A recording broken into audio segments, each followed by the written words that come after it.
ధర్మాగ్రహాన్ని గుర్తించి ధర్మాసనం దైవం మానస రూపమై సత్యాన్ని సర్వులకు నినదించింది. పదవి ఉందని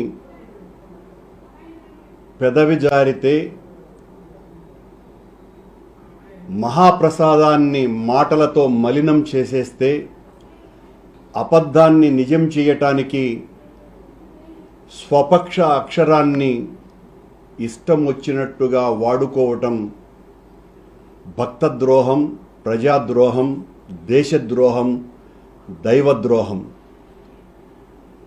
మనుషుల్ని మోసం చేయవచ్చు, మానవాతీతుణ్ణి మోసం చేయగలమా? ఆయన మహాప్రసాదానికే మాలిన్యం అంటగడితే భస్మం చేయకుండా సత్యాన్ని సర్వులకు చాటి చెప్పినాడు. ఈ రోజున లడ్డూ ప్రసాదం విషయంలో జరిగినటువంటి దుర్మార్గపు ప్రచారం ఎంత దారుణంగా మొత్తం ప్రపంచాన్నంతా కలచివేసిందో, ఈ రోజున ఒక భయానకమైనటువంటి వాతావరణం హిందూ సమాజాన్ని హింసకు గురి చేసిందో, దాన్నంతా కూడా భగవంతుడు ఆగ్రహించి ధర్మాసనం రూపంలో ఈ రకమైనటువంటి కామెంట్స్ను చేయించినట్టుగా మొత్తం హైందవ జాతి అంతా కూడా భావిస్తోంది. రాజీవ నేత్రుని రాజకీయాలలోకి లాగకండి, విశ్వరూప శక్తిని వివాదాల్లోకి తీసుకురాకండి అని ఎంత చెప్పినా కూడా వినకుండా ఈ రోజున ఇంత అన్యాయానికి ఒడిగట్టినటువంటి ప్రభుత్వం, సాక్షాత్తు ఒక ముఖ్యమంత్రిగా ఉండి ఈ రకంగా అనరానటువంటి మాటల్ని మాట్లాడి ఓ నాటు సారాయి తాగినటువంటి వ్యక్తి నడి రోడ్డుల్లో ప్రేలాపనలు చేసే విధంగా సాక్షాత్తు కలియుగ వెంకటేశ్వర స్వామి అన్న ప్రసాదం మీదనే ఇంత కలుషితమైనటువంటి మాటలు మాట్లాడితే దాని ప్రభావం ఎంత తీవ్రంగా ఉంటుందో గత వారం రోజులుగా చూస్తున్నాం. ఈ రోజున ధర్మాసనం చాలా సరిగ్గా స్పందించింది. వాస్తవాలు ఏంటి అన్నది బయటికి రావాల్సినటువంటి అవసరం ఉన్నది. ఒక ముఖ్యమంత్రి స్థాయిలో ఉండి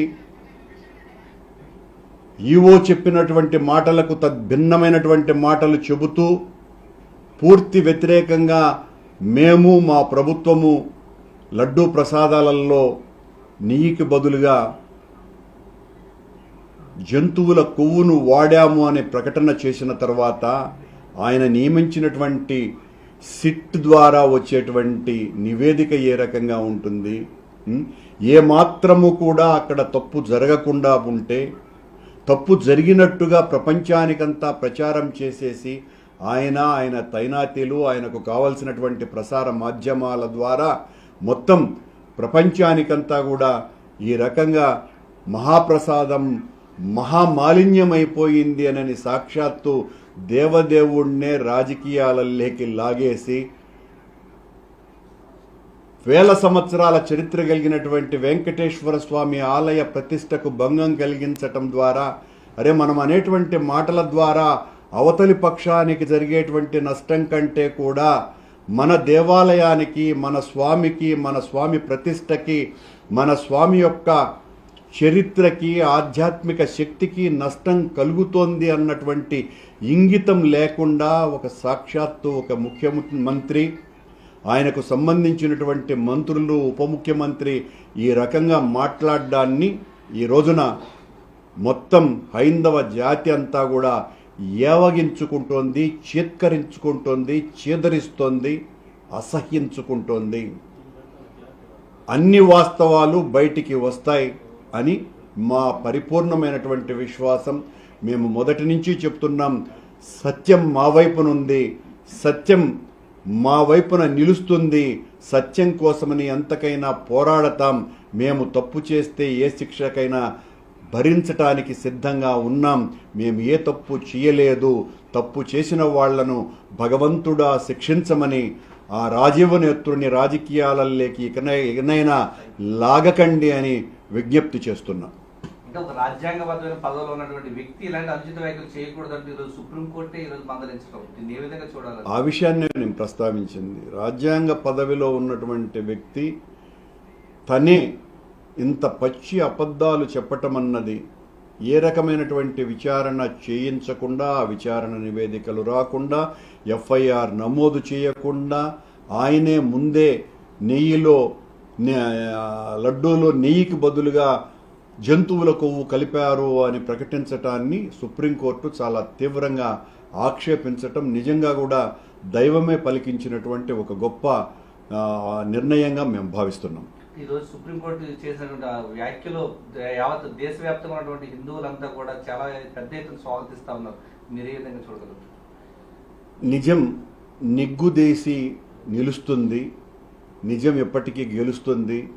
తప్పు చేయనటువంటి వాళ్ళు ధైర్యంగా నిలబడతారు. తప్పు చేయలేదు కాబట్టే మేమంత ధైర్యంగా ప్రమాణాలు చేయటానికి కూడా సిద్ధపడి ప్రమాణాలు చేసినాం. అబద్ధం తొందరగా బయటికి వస్తుంది.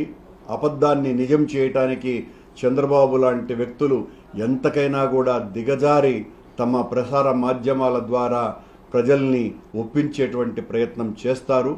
ఎంత చేసినా కూడా నిజం బయటికి రాకుండా పోదు. అదే ఇప్పుడు వస్తోంది.